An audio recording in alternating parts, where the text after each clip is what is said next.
Hello जय Hind friends, स्वागत है ओपीआरमी क्लासेस में। तो हम लोग नंबर सिस्टम का लगातार क्लास चल रही है आप लोग को ऑन यूट्यूब पर। तो आप अगर पहले का क्लास नहीं पढ़े हैं तो आप ज़रूर पढ़ लीजिए। आज का 11वां क्लास है हम लोग का और मिक्स क्वेश्चन देखेंगे जो कि 0 to हीरो लेवल तक का क्वेश्चन रहेगा और जो इंडियन आर्मी से महत्वपूर्ण रहेगा, जो लगातार इंडियन आर्मी के सवाल पूछता रहता है। चलिए आज के कुछ महत्वपूर्ण क्वेश्चन देखते हैं, क्योंकि दोस्तों हम एग्ज़ाम तक का सफ़र तय करते हैं। चलिए स्टार्ट करते हैं आज का पहला क्वेश्चन। तो आज का जो पहला क्वेश्चन है दोस्तों, आप लोग स्क्रीन पे देख सकते हैं कि दो संख्याओं का गुणनफल 120 है तथा उनके वर्गों का योग 289 है, तो संख्याओं का योग है। बताइए दोस्तों इसका राइट आंसर। आप लोग का हर क्वेश्चन पर 30 सेकंड का टाइम दिया जाएगा, तो आप 30 सेकंड में इस क्वेश्चन को सॉल्व कीजिएगा, क्योंकि हम लोग आर्मी में पूछे जाने वाले प्रश्न को लेकर आ गए हैं। तो सबसे पहले दोस्तों हम लोग करेंगे क्या कि 120 को फैक्टराइज करेंगे, तो हम लोग का संख्या आएगा 15 और गुणे 8 जो होता है 120। और दोस्तों 15 का स्क्वायर कीजिएगा और प्लस 8 का स्क्वायर कीजिएगा, तो 15 का स्क्वायर होता है 225 और प्लस 64, ये हो जाएगा दोस्तों आप लोग का टोटल 289। तो दोस्तों पूछ रहा है कि वो संख्या क्या होगी दोनों का, यानी आपका एक संख्या हो गया 15 और प्लस 18 और 15 प्लस 18 को जोड़िएगा तो 23 आएगा और 23 जो होगा आपका राइट आंसर है, यानी ऑप्शन नंबर बी जो इस सवाल का है करेक्ट आंसर है। आप अपने सवाल को मैच कर लीजिएगा। चलिए आगे। तो चलिए दोस्तों दूसरा क्वेश्चन आप लोग सॉल्व कीजिए। कि दूसरा क्वेश्चन दिया है कि दो संख्याओं का जोड़ 8 है, यही उनके अंतर का 4 गुना, तो संख्या ज्ञात करें। ऐसे सवाल जब भी आपके एग्जाम में पूछे तो आप इसको ऑप्शन से बना सकते हैं। ऑप्शन से कैसे बनाएंगे कि 7 1 8 जोड़ इसका 8 हो गया, लेकिन इसको माइनस कीजिएगा तो 6, लेकिन बोल रहा है कि अंतर का 4 गुना होना चाहिए ये संख्या 8 जो जोड़ है, तो ये नहीं होगा। उसी तरह 6 कर लीजिए, ये भी नहीं होगा, क्योंकि 6 2 8 और माइनस कीजिएगा 4 और 4 4 का 4 गुना कीजिएगा तो 16 हो जाएगा, जो कि ऑप्शन नंबर बी भी नहीं होगा। ऑप्शन नंबर सी को मैच करते हैं, ऑप्शन नंबर सी को चेक करते हैं कि ये होता है कि नहीं। 3 + 5 कीजिएगा तो ये 8 हो जाएगा और 5 - 3 कीजिएगा तो 2 और 2 का 4 गुना 8 होता है, यानी ऑप्शन नंबर जो आपका सी है वो करेक्ट आंसर है इस क्वेश्चन का। चलिए अगला क्वेश्चन देखते हैं। अगला क्वेश्चन आप लोग का स्क्रीन पर है कि किसी दो संख्या का योगफल 20 है तथा उनका गुणनफल 40 है, इन संख्याओं का व्युत्क्रम का योगफल कितना होगा। बताइए दोस्तों, बोला है कि एक x प्लस, मान लीजिए कोई संख्या x + y है जिसका जोड़ 20 है, दोनों संख्याओं का योगफल 20 है और उनका जो गुणनफल है 40 है। तो ऐसे इस सवाल को आपको करना क्या है कि व्युत्क्रम करना है, तो 1/x बटा में 1/y कर दीजिएगा और इसको एलसीएम लीजिएगा तो xy हो जाएगा और ऊपर हो जाएगा x + y, यानी जो x + y है आपका 20 दिया है और xy 40 दिया है। तो करना कुछ नहीं है, 20 दूनी का 40 यानी 1/2 होगा जो राइट आंसर होगा, यानी ऑप्शन नंबर आपका डी करेक्ट आंसर है। आप लोग मैच कर सकते हैं। चलिए क्वेश्चन नंबर नेक्स्ट पर चलते हैं। क्वेश्चन नंबर नेक्स्ट दिया है आप लोग का कि एक संख्या ज्ञात करो जिसको 15 से गुणा करने पर वह 196 अधिक हो जाती है। बोल रहा है कि वह संख्या ज्ञात करो जिसको हम 15 से गुणा करने पर वो संख्या 196 अधिक हो जाती है। ऐसी संख्या होगा, सबसे पहले हम मान लेते हैं कोई संख्या x है और बोल रहा है कि उसमें 15 से गुणा करने पर ये जो संख्या x हम लोग माने हैं उसका 196 अधिक हो जाता है। यही सवाल आप लोग का दिया है, आप लोग इसको बना सकते हैं। आप कमेंट लिस्ट में भी बताइएगा कि इसका राइट आंसर क्या हो सकता है। यहाँ पर देखिए 15x में और x इधर आएगा तो माइनस हो जाएगा, तो 15x में x घटेगा तो 14x हो जाएगा।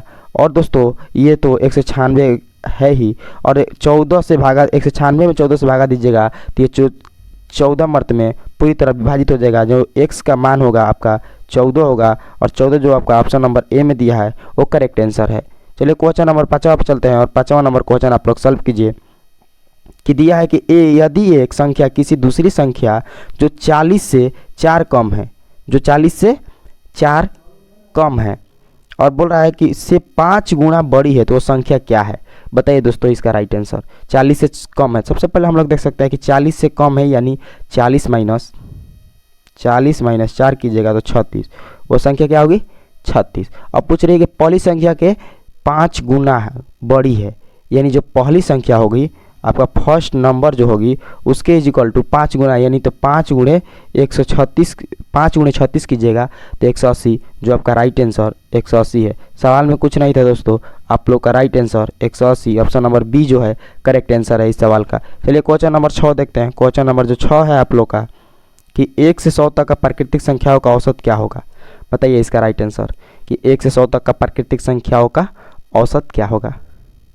तो इसका औसत ज्ञात करने के लिए दोस्तों आप लोग को बता दें कि प्राकृतिक संख्याओं का औसत ज्ञात करने के लिए सूत्र होता है n + 1/2, यानी n जो हो गया आपका 100 हो गया और +1 दिया है और बटा में 2, यानी 1, यानी दोस्तों आप लोग ऐसे कीजिएगा, इसको जोड़िएगा तो 100 1/2 हो जाएगा, यानी 51.50 दूनी के 100 50.5 आपका जो होगा वो राइट आंसर होगा इस सवाल का, यानी ऑप्शन नंबर जो बी है वो करेक्ट आंसर है।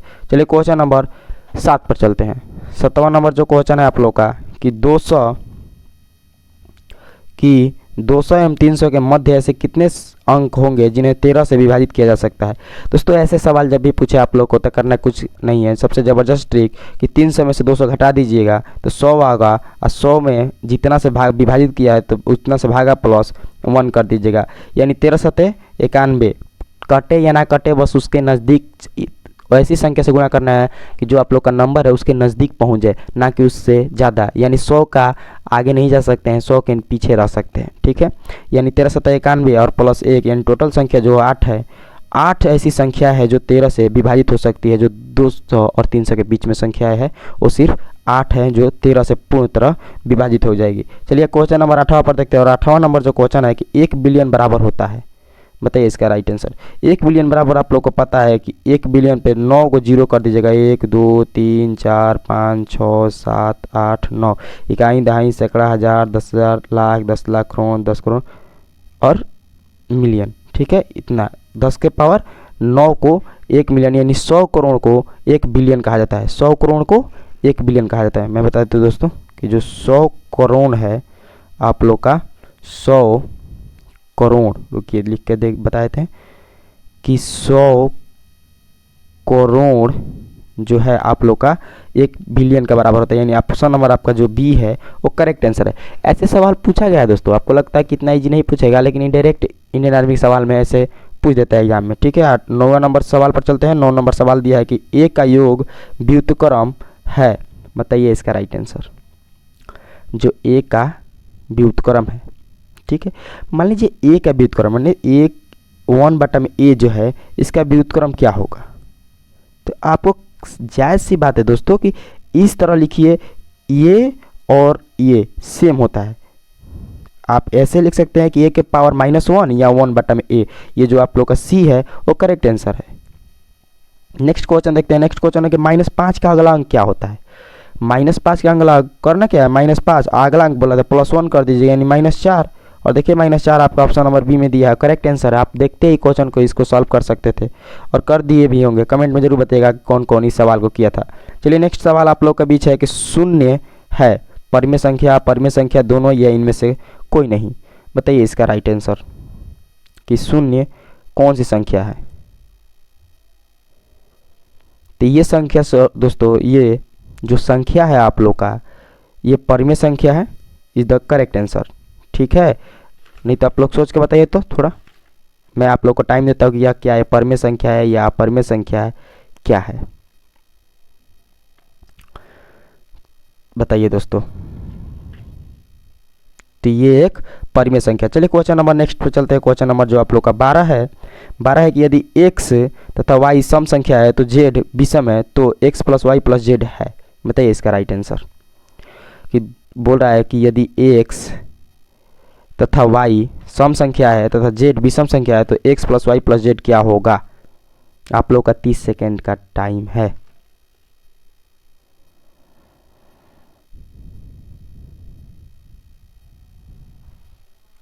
दोस्तों पहले बता दें कि सम, देखिए दो सम संख्याओं को जोड़िएगा तो सम संख्या आएगा, लेकिन अगर सम संख्याओं में अगर विषम संख्या जब भी ऐड कीजिएगा तो संख्या विषम संख्या हो जाएगी, यानी ऑप्शन नंबर जो आपका बी है वो राइट आंसर होगा। इसको याद रखिएगा। ठीक है, क्वेश्चन नंबर 13 देखते हैं। 13 दिया है कि यदि 3 विषम संख्याएं जोड़ी जाए तो हम प्राप्त करते हैं। बताइए सम संख्या प्राप्त करते हैं या भाज्य संख्या की विषम संख्या या प्राकृतिक संख्या, बताइए इसका राइट आंसर।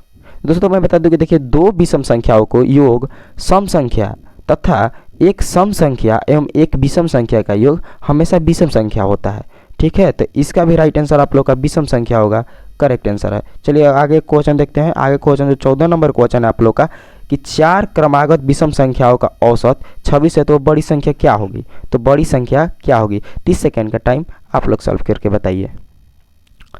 कि बोल रहा है कि 4 क्रमागत विषम संख्याओं का औसत 26 है तो संख्याएं में सबसे बड़ी संख्या कौन सी है, बताइए दोस्तों। विषम संख्या बोल रहा है यानी 26 तो सम संख्या है, यानी 4 क्रमागत यानी 4 क्रमागत यानी एक 23 ले लीजिए, फिर 25, फिर 27, फिर 29, ठीक है। और इसका जो आप लोग का औसत निकालिएगा तो 26 हो जाएगा, 26। तो दोस्तों जो इसमें बड़ी संख्या है जो आप लोग का यही पूछ रहा है कि ये वाली बड़ी संख्या क्या है, तो यानी 29 है आप लोग का बड़ी संख्या, जो ऑप्शन नंबर ए में दिखाई दे रहा है वो करेक्ट आंसर है। आज का प्रैक्टिस सेशन का आप लोग का लास्ट क्वेश्चन है नंबर सिस्टम में कि 1000 से कम कितने 11 के धनात्मक पूर्ण गुणज ऐसे हैं जिनके वर्गमूल पूर्ण संख्या है। ये आप लोग का HW है और ये सवाल कमेंट में बताना है मुझे कि इसका राइट आंसर क्या होगा। जो भाई बताएगा सिलेक्शन वही पाएगा। चलिए मिलते हैं आप लोग से कल रात 8 बजे फिर एक नेक्स्ट मिक्स क्वेश्चन, यानी मतलब नंबर सिस्टम का भी लगातार मिक्स क्वेश्चन चलेगा दोस्तों, जब तक पूरा कंप्लीट एक एक क्वेश्चन ना करा दे हम लोग कि कहीं से भी पूछे छूटना नहीं चाहिए। चलिए मिलते हैं आप लोग से नेक्स्ट क्लास में रात 8 बजे। जय हिंद, जय भारत।